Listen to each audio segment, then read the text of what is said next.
Hello students and welcome in today's class, and in today's class we are going to continue next topic of chapter 8 of geography from class 6th, and name of chapter is India climate, vegetation and wildlife. In this chapter till now we have seen that what is vegetation and what kind of wildlife found in different kind of vegetation, and we have also seen what are the difference in different kind of vegetation. Apart from this we have also seen in last class that how can you conserve what are the why should you conserve the vegetation and the wildlife. जो last की video थी उस video हमने ये देखा था कि किसी भी इलाके की वेजिटेशन या वाइल्ड लाइफ को आपको क्यों कंजर्व करना चाहिए, क्यों बचाना चाहिए, और आज की जो वीडियो ये इस टॉपिक का लास्ट वीडियो है। ठीक है, तो इसमें हम देखते हैं इसमें हम क्या देखने वाले हैं। तो इसमें हम देखने वाले हैं कंजर्वेशन। अब सबसे पहले हम ये समझते हैं कि भाई कंजर्वेशन होता है क्या है, इस वर्ड का मतलब क्या है। तो देखो यहाँ पे लिखा हुआ है the work of preserving and protecting our environment is termed as conservation. ठीक है, ये आपको ध्यान रखना है। देखो कंजर्वेशन का सिंपल मतलब ये है कि आपके आसपास का जो एनवायरनमेंट होता है, आपके आसपास का जो वातावरण होता है, चाहे उसमें वेजिटेशन हो, वाइल्ड लाइफ हो, सॉइल हो, एयर हो, वाटर हो, कुछ भी हो, उसको कंजर्व करना, उसको बचाना, उसको संभाल के रखना ही क्या कहलाता है, कंजर्व कहलाता है। जैसे यहाँ पे लिखा हुआ है प्रिजर्विंग एंड प्रोटेक्टिंग, आपके आसपास के एनवायरनमेंट की जो भी चीज़ें हैं उनको सुरक्षित रखना, सेफ रखना, उनका सही से यूज़ करना, उनको बचाना, ये क्या कहलाता है, कंजर्व कहलाता है। ये आपको ध्यान रखना है। तो जो लास्ट की वीडियो थी उसमें हमने ये देखा था कि why should conserve our natural vegetation and wild life. ऐसे कौन से कारण है जिन कारण की वजह से हमें अपने natural vegetation and wild life को बचाना चाहिए, सेव करना चाहिए। और इस वीडियो के अंदर हम ये देखेंगे कि हमारे इंडियन गवर्नमेंट या फिर स्टेट गवर्नमेंट या फिर वहाँ के आसपास के जो लोकल लोग हैं उन्होंने आज तक ऐसा क्या क्या किया जिनसे हमारा एनवायरनमेंट बचा है इंडिया के अंदर, चाहे वो वेजिटेशन हो या वाइल्ड लाइफ हो, तो वो कैसे सेव हुआ है। तो उसको हम देखते हैं आज तक हमारे इंडिया के अंदर ऐसा क्या क्या हुआ है। तो पहले कहता है protecting areas like wetland that are habitats of birds and animals. देखो इसको समझाने से पहले मैं आपको ये बता दूं कि जो आपका एक डे है जो हर साल मनाया जाता है, जो कि 2 फ़ैब को आता है। तो 2 फ़ैब को हर साल एक डे मनाया जाता है जिसको वेटलैंड डे मनाया जाता है। अभी जो हर साल 2 फ़ैब को वेटलैंड डे बनता है वो इस वेटलैंड को सुरक्षित करने के लिए, सिक्योर करने के लिए बनाया जाता है। लेकिन इतना वेटलैंड जरूरी क्यों होता है? अगर आपको याद हो तो, अगर आपने वीडियो नहीं देखा हो तो लास्ट वीडियो देख लेना, उसमें हमने बात किया था डिफरेंट टाइप ऑफ वेजिटेशन के बारे में। तो उसमें से एक वेजिटेशन था आपका वेटलैंड वेजिटेशन, जिसे मैंग्रोव वेजिटेशन भी कहा जाता है। तो हर साल 2 फरवरी को मैंग्रोव यानी कि वेटलैंड डे मनाया जाता है इसको कंजर्व करने के लिए। अब इसको कंजर्व करना जरूरी क्यों है? क्योंकि these wetland are the habitats of birds and animals. इसका मतलब ये कि जितने भी वेटलैंड्स होते हैं ना, वहाँ पे अलग अलग इलाकों से एनिमल्स और अलग अलग इलाकों से खास करके जो बर्ड्स होते हैं वो यहाँ पे आते हैं, यहाँ के एनवायरनमेंट के लिए। कितने सिक्योर एनवायरनमेंट होती है, जैसे मान लो कहीं पे ठंड ज़्यादा है तो जो पक्षी ठंड सहन नहीं कर सकते वो वहाँ से उड़ के इन वेटलैंड्स पे आते हैं। तो इस तरह से जो वेटलैंड्स होता है ये हैबिटेट्स होता है डिफरेंट एरियाज़ के बर्ड्स का और डिफरेंट एरियाज़ के एनिमल्स का। तो अगर ये वेटलैंड सिक्योर रहेगा तो यहाँ पे एनिमल्स और बर्ड्स आते रहेंगे, लेकिन उसके लिए शर्त ये है कि आपको इस वेटलैंड को सिक्योर रखना पड़ेगा। तो इंडिया के अंदर वेटलैंड डे मनाया जाता है ताकि हर साल अवेयरनेस फैलाने के लिए कि this is very important part of our environment. उसके नेक्स्ट यहाँ पे project tiger was launched in 1973। 9 tiger reserve in 18 states have been set up. Project elephant and project rhino also have been started. यहाँ पे ये बताया गया कि India के अंदर सिर्फ वेजिटेशन यानी कि पेड़ पौधों को ही सेव करने के लिए नहीं, बल्कि उनके अंदर रह रहे वाइल्ड लाइफ यानी कि जानवरों को भी सेव करने के लिए अलग अलग तरह के प्रोजेक्ट्स, अलग अलग तरह के रिजर्व्स को चलाया गया है। जैसे यहाँ पे बात किया गया है आपका project elephant and project Riaño. ये आपको ध्यान रखना है, जो प्रोजेक्ट एलिफेंट होता है और जो प्रोजेक्ट राइनो होता है, तो ये जानवर राइनो और एलिफेंट को सेव करने के लिए बचाएगा क्योंकि इंडिया के अंदर जो एलिफेंट और राइनो है वो दिन पर दिन काफ़ी कम होते गए। लेकिन जैसे ये प्रोजेक्ट राइनो चलाया गया और प्रोजेक्ट एलिफेंट चलाया गया, राइनो आपको पता है ना एक सिंग वाला गेंडा, तो राइनो को और एलिफेंट को सेव करने के लिए जब ये प्रोजेक्ट एलिफेंट और प्रोजेक्ट राइनो चलाया गया तो इंडिया के अंदर इनके जो नंबर्स थे वो फिर एक तरह से सिक्योर हो गए, मतलब इंक्रीज की तरफ हो गए। उसके बाद इसके अलावा इंडिया के अंदर टाइगर को भी सेव करने के लिए एक प्रोजेक्ट चलाया गया जिसका नाम प्रोजेक्ट टाइगर था। और ये कब चलाया गया? ये 1973 के अंदर चलाया गया, जिसका रिजल्ट आज हमें देखा जाता है। और पूरे वर्ल्ड के अंदर इंडिया एक ऐसी कंट्री है कि जिसके अंदर लॉयन एंड टाइगर दोनों ही देखे जाते हैं। देयर आर सम कंट्रीज जिसके अंदर आपको लॉयन मिलेगा बट टाइगर नहीं मिलेगा, लेकिन कुछ कंट्रीज ऐसे हैं जहाँ पे टाइगर तो मिल जाएगा बट लॉयन नहीं मिलेगा। But India is the only country in the whole world जहाँ पे tiger and as well as lion भी आपको देखने को मिलता है।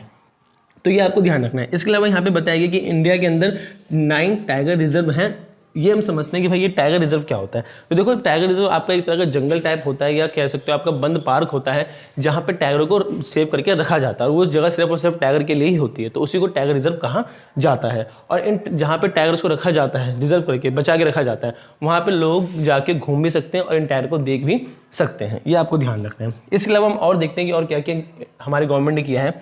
Soil erosion has to be checked by building rock dam and shelter belt.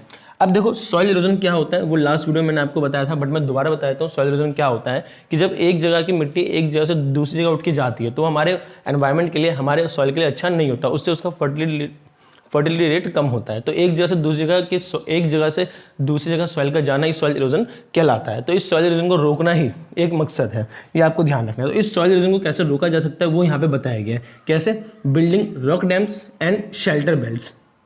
अब रॉक बेल्ट सबसे पहले समझते हैं कि रॉक डैम क्या होता है। तो देखो एक चीज़ ध्यान रखना कि जो आपके सॉइल इरोजन होता है वो दो कारणों से ज़्यादातर होता है, जो दो नेचुरल कारण होते हैं, जिसमें से पहला होता है वाटर फ्लो और दूसरा होता है आपका एयर फ्लो। ठीक है, तो जैसे फॉर एग्जाम्पल मान लो कोई मिट्टी वाला इलाका है, अगर वहाँ से वाटर फ्लो हो रहा है तो ऑब्वियस बात है जिस जगह से वाटर फ्लो हो रहा है तो उसके नीचे की जो मिट्टी होगी वो भी उस वाटर के साथ बह के आगे चली जाएगी, है ना।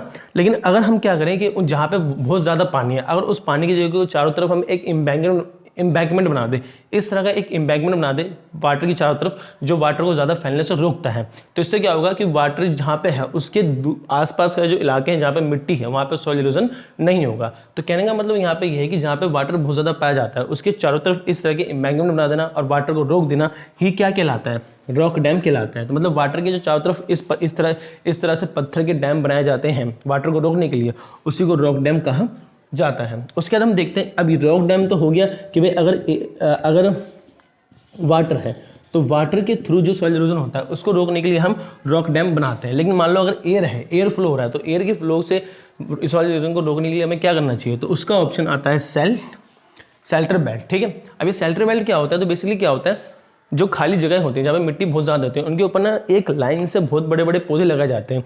इस तरह के पेड़ पौधे एक लाइन से लगा दिए जाते हैं। इससे क्या होता है कि जब हवाएं चलती हैं तो वो हवाएं ये जो लाइन में जो पौधे लगे होते हैं इनसे होते हो जाती है, और इन पौधे के नीचे की जो मिट्टी होती है वो मिट्टी का सॉइल इरोजन होने से बच जाता है। तो एक लाइन में इस तरह के पौधे लगा देना जिससे सॉइल इरोजन रोका जा सके, उसी को क्या कहा जाता है? शेल्टर बेल्ट कहा जाता है। और शेल्टर बेल्ट इसलिए कहा जाता है ताकि एयर से जो सॉइल इरोजन होता है उसको रोका जा सके, ये आपको ध्यान रखना है। अब हम देखते हैं इसके अलावा और क्या क्या हुआ है। तो यहाँ पे देखो many movement like Chipko movement, Van Mahotsav, Bishnoi movement, sacred groups have been started by people. और देखो इंडिया के अंदर सिर्फ किसी स्टेट या सेंट्रल गवर्नमेंट के थ्रू ही नहीं, किसी ऑर्गेनाइजेशन के थ्रू नहीं, बल्कि उस इलाके के जो आसपास के जो लोकल लोग हैं उनके द्वारा भी कई तरह के मूवमेंट चलाए गए हैं वहाँ के पेड़ पौधों और वाइल्ड लाइफ को कंजर्व करने के लिए। जैसे यहाँ पे कई सारे मूवमेंट के नाम आपको दिए हुए हैं, जैसे वन महोत्सव, चिपको मूवमेंट, सैक्रेड ग्रुप्स, बिशोनी मूवमेंट, ये सारे।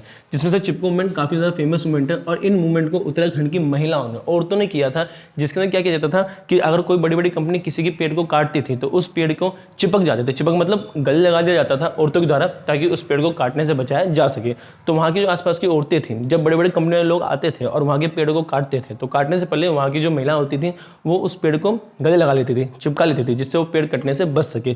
तो इस तरह से इस मूवमेंट का नाम चिपको मूवमेंट पड़ा, ये आपको ध्यान रखना है। इसके अलावा और भी बहुत सारे मूवमेंट वहाँ अलग अलग फॉरेस्ट एरिया के अलग अलग लोकल लोगों के द्वारा चलाया गया, जिससे पेड़ पौधे और वाइल्ड लाइफ को बचाया जा सके।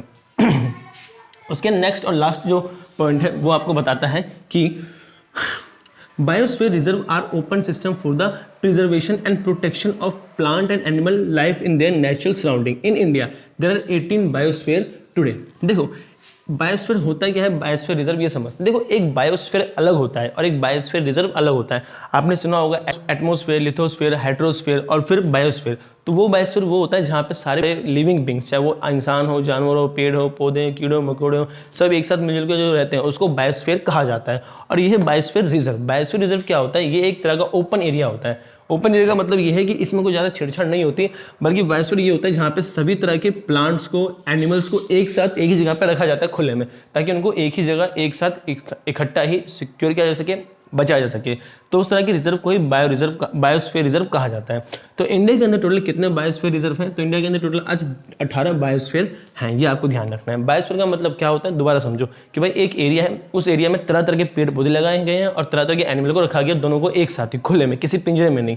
तो उसी जगह पे ये सारे सिक्योर रहते हैं, तो इसी को बायोस्फीयर रिजर्व कहा जाता है, ये आपको पता होना चाहिए। तो ये कुछ तरीके थे, ये कुछ पॉइंट थे जिसके थ्रू इंडिया के अंदर, चाहे वो स्टेट गवर्नमेंट हो, चाहे वो सेंट्रल गवर्नमेंट हो, चाहे वो लोकल लोग हो, वो अपने पेड़ पौधे को, वाइल्ड लाइफ को, वेजिटेशन को कंजर्व करते हैं, सिक्योर करते हैं, प्रोटेक्ट करते हैं, प्रिजर्व करते हैं, बचाते हैं। ये आपको ध्यान रखना है। तो इसी के साथ ये चैप्टर आपका होता है खत्म। हालांकि उम्मीद करता हूँ, वैसे मुझे पता है कि आपको कोई डाउट नहीं होगा, सबको समझ में आ गया होगा, बट फिर भी अगर कोई डाउट हो तो कमेंट कर लेना। I will answer your doubt over there. And till share this video with your all friends and keep learning. Thank you.